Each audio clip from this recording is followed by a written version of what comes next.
বিজ্ঞানীরা বলতেছে কেউ যদি কৃতজ্ঞতা প্রকাশ করে তার ব্রেন থেকে ডোপামিন এবং সেরাটোনিন হরমোন রিলিজ হতে থাকে, তার অক্সিডেটিভ স্ট্রেস, ডিপ্রেশন, অ্যাংজাইটি, হতাশা সবগুলো কমতে থাকে ইনশাআল্লাহ।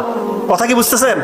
কৃতজ্ঞতা প্রকাশ করবেন, আপনার ব্লাড প্রেশার নিয়ন্ত্রণ থাকবে, আপনার ব্লাডটা পরিশুদ্ধ হবে, আপনার মেমোরি যে কনসেন্ট্রেশন, ফোকাসিং পাওয়ার এটা বাড়বে। আপনি কৃতজ্ঞতা প্রকাশ করছেন। আপনি একটা সহজ জিনিস বুঝেন না, আপনি যদি একজনকে কৃতজ্ঞতা প্রকাশ বশত বললেন যে ধন্যবাদ ভাই, তার কি ভালো লাগবে না খারাপ লাগবে? সে কি আপনার উপর কি রাজি খুশি হবে কিনা? তো এটাই তো কৃতজ্ঞতা প্রকাশ আপনার বাড়িয়ে দিবে। এটা আল্লাহর ঘোষণা। আল্লাহর ঘোষণা কি ভুল হওয়ার কোনো স্কোপ আছে? কোনো স্কোপ নাই। রাতের বেলা আপনার স্টুডেন্ট যারা আছেন, ঘুমানোর আগে এশার নামাজের পর দেরি করবেন না, ঘুমানোর আগে 2 রাকাত নফল নামাজ পড়বেন এবং রাতের যে আমলগুলো আছে সূরা মুলক, আয়াতুল কুরসি, সূরা বাকারার শেষ 2 আয়াত, 3 কুল, 33 বার সুবহানাল্লাহ, আলহামদুলিল্লাহ, 34 বার আল্লাহু আকবার, এগুলো পড়ে বিছানায় যাবেন। আল্লাহ তাআলা আপনাদের দেখবেন সুন্দর একটা ঘুম দিবে। ব্রেনের মধ্যে যত খারাপ জিনিসগুলো আপনি শিখেছেন, জেনেছেন, এগুলো ইনশাআল্লাহ ওয়াশ আউট হয়ে যাবে। আর ভালো ভালো জিনিসগুলো, ভালো ভালো তথ্যগুলো যেগুলো আপনি শিখেছেন, ওগুলো দীর্ঘস্থায়ী মেমোরি সেন্টারে রিজার্ভ হবে।